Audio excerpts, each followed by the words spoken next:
Assalamualaikum warahmatullahi wabarakatuh. Bismillahirrahmanirrahim. Kisah Syekh Abu Syamsuddin Batu Ampar, Pamekasan, Madura. Dalam buku Manaqib Bujuk Batu Ampar yang bersumber pada Kiai Haji Ja'far Shadiq Fauzi, Syekh Abu Syamsuddin adalah putra Kiai Abdurrahman atau Basaniyah alias Bujuk Tompeng Batu Ampar dengan Nyai Basyirah. Nama Abu Syamsuddin merupakan kunyah, maknanya ayah dari Syamsuddin. Sedangkan nama kecil Bujuk Lantong ialah Kiai Suadi.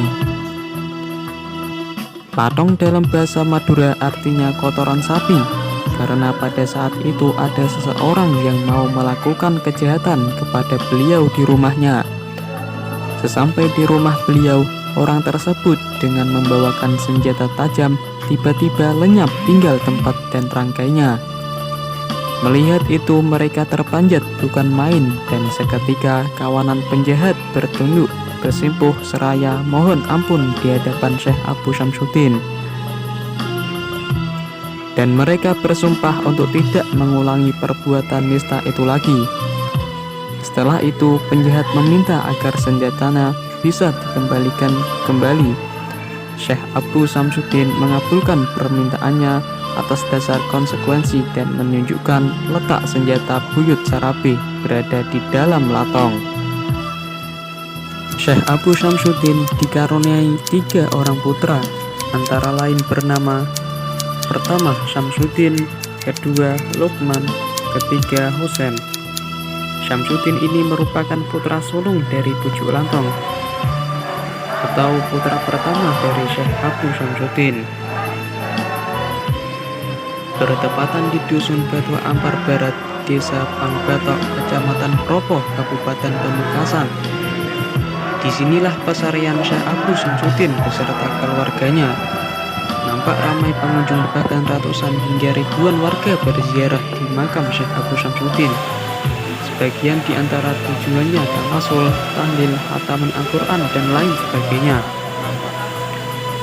Rata-rata peziarah berasal dari Provinsi Jawa Barat dan Jawa Tengah. Mereka datang secara rombongan menggunakan bus. Kedatangan mereka biasanya tidak lain untuk menghatamkan Al-Quran di lokasi pemakaman. Juru kunci Asta Batu Ampar yang bernama Misbahul Munir mengatakan, kunjungan peziarah memang sangat ramai. Sehari kurang lebih bisa mencapai 500 pengunjung.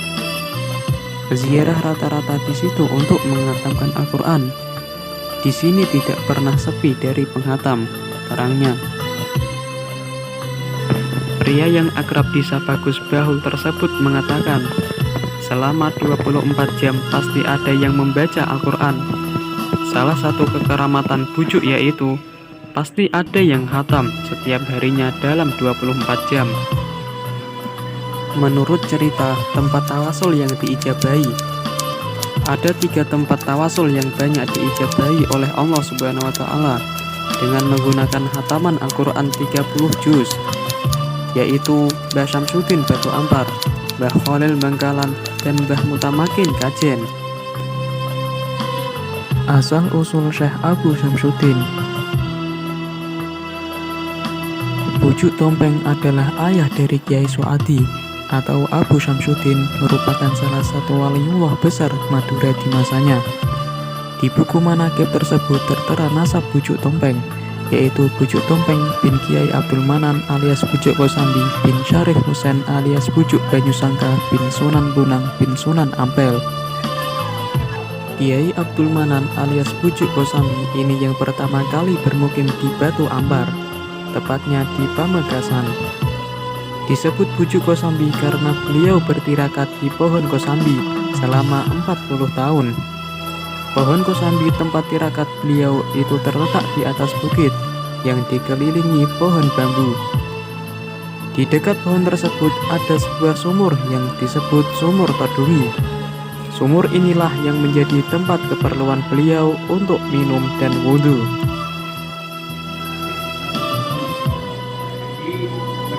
Todungi ini berasal dari kata ekodungi yang berarti ditutupi. Konon, sumur tersebut tertutup oleh batu yang dengan izin Allah melalui karomah Kiai Abdul Manam.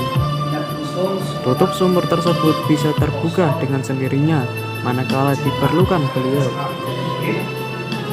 Kisah hidup putra tunggal Syekh Basaniyah ini tidak berbeda dengan perjalanan hidup yang pernah ditempuh oleh ayah dan buyutnya, yakni gemar bertapa dan selalu menyendiri, bertirakat, serta selalu berpindah-pindah tempat. Dalam melakukan pertapaannya, misalnya tempat pertapaannya yang ditemukan di dekat kampung Ainyono, yang nama wilayah tersebut berada di tengah hutan yang cukup lebat.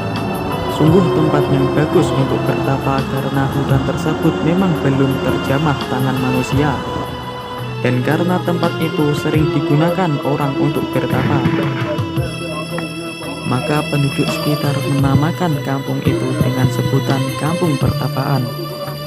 Begitu juga bukit yang ada di kampung Ainyono menjadi salah satu tempat pertapaan Syekh Abu Syamsuddin, serta di sana terdapat sebuah kebesaran Allah yang diperlihatkan kepada manusia hingga sekarang.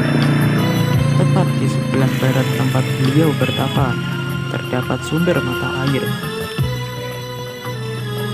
Sumber mata air inilah yang mengalir ke atas bukit pertapaan. Konon Syekh Abu Syamsuddin mencelupkan tongkatnya ke dalam sumber itu, lalu ditariknya tongkat beliau menuju bukit pertapaan, dan air sumber itu pun mengikuti arah tongkat sampai akhirnya mengalir ke atas bukit hingga kini. Sungguh ini merupakan karunia yang besar dan jauh di luar akal manusia. Masya Allah. Atas dasar keajaiban inilah yang menjadi asal-usul nama kampung Ainyono. Dalam bahasa Madura artinya yang menyelinap atau mengalir ke atas, dan konon air itu digunakan Syekh Abu Syamsuddin untuk berwudu. Terima kasih telah menonton video saya. Semoga kita semua diberikan kesehatan, kelancaran, kesuksesan, keberkahan, kemanfaatan. Amin ya rabbal alamin. Wassalamualaikum warahmatullahi wabarakatuh.